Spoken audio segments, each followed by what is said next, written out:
मेरी बात सुने, अगर आप लोगों ने उस आदमी से मुझे शादी करने पे मजबूर किया तो मैं कसम खाती हूँ कि मैं खुदकुशी कर लूंगी। आप सब याद रखें। शादी करनी पड़ेगी तुम्हें। जल्दी से शादी करके दफा हो जाओ हमारे घर से। मसला मत बनाओ। क्या हो गया?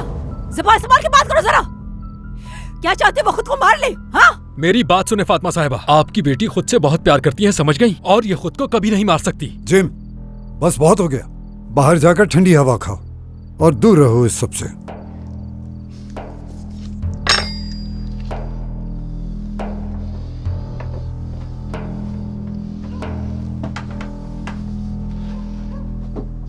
अली, क्या वजह है जो तुम पहले की तरह यहाँ नहीं आते? आजकल काम पर बहुत मसरूफ रहता हूँ बैरन। कल मैंने तुम्हें पार्ट रेस्टोरेंट में देखा। वाकई में? तो मिलने क्यों नहीं आए तुम मुझसे? तुम किसी लड़की के साथ थे। मैंने तुम्हें तंग करना नहीं चाहा। तुम्हारे हाय कहने से मैं तंग नहीं हो जाता बैरन। हाँ, तुम तो तंग नहीं होते, मगर जिसके साथ तुम इतने करीब बैठे थे वो शायद जरूर मेरे आने से तंग हो जाती। तुम आ जाती और कह देती उससे। क्या कहती उसे मैं? यही कह देती ना कि तुम बहन हो मेरी, तो फिर उसे जेलसी नहीं होती तुमसे।